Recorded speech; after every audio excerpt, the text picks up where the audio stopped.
የደባርቅ አጠቃላይ ሆስፒታል የማስፋፊያ ግንባታ ምቹ የሕክምና አገልግሎት እንዲያገኙ እድል የሚፈጥር መሆኑን የአገልግሎቱ ተጠቃሚዎች ተናገሩ። የደባርቅ አጠቃላይ ሆስፒታል በአማራ ክልል ጤና ቢሮ እገዛ የድንገተኛ ክፍል የሕክምና አገልግሎት ማስፋፊያ ግንባታን አጠናቆ ወደ አገልግሎት ለማስገባት እየሰራ መሆኑን ሆስፒታሉ አስታውቋል። ያየፈንቴ ተጨማሪውን ዘገባ ይነግረናል።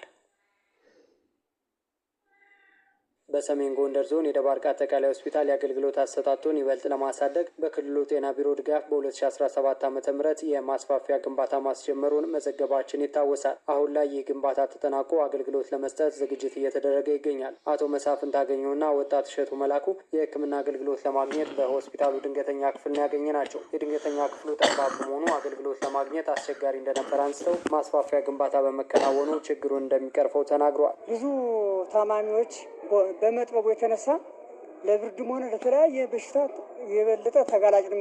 ውጭ ላይ ስለሚያሩ የተሰራው ማስፋፊያ ደግሞ በጣም ጥሩ ነው። አሁንም ያለውን ይህን ችግሩ ያላቃልና ደስ ይላል። ጥበቱ በጣም ተጠቃሚዎች ተጨናንቀው መንቀሳቀስ ያለውም ነፋሱን ወርዱ እያሰቃያቸው ነው።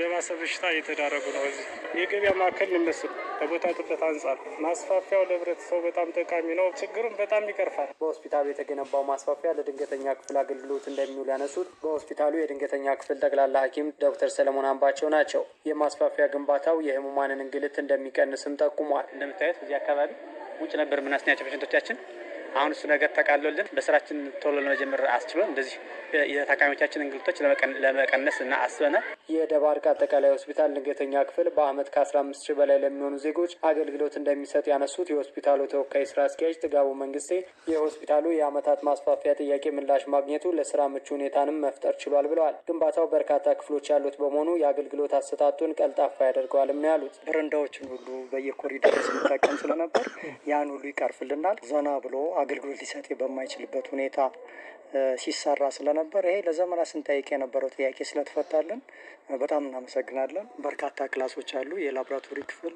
የፋርማሲ ክፍል፣ የመለስተኛ ቀዶ ጥገና አለ፣ ሪሴፕሽን አለው፣ ማደሪያ ክፍሎች አሉ። ከበፊቱ በተሻለ ሁሉንም በድንገተኛ ክፍል ሊሰጡ የሚችሉትን ነገሮች በሙሉ አጠናክሮ በአንድ ላይ የያዘ ስለሆነ በጣም የተሻለና ጥሩ አገልግሎት እንሰጥበታል ብለን ነው። በቅርብ ሳምንታት ክፍሉን ለአገልግሎት ምቹ በማድረግ ወደ ስራ ለማስገባት እየተሰራ መሆኑንም ተወካይ ኃላፊው ጠቁመዋል።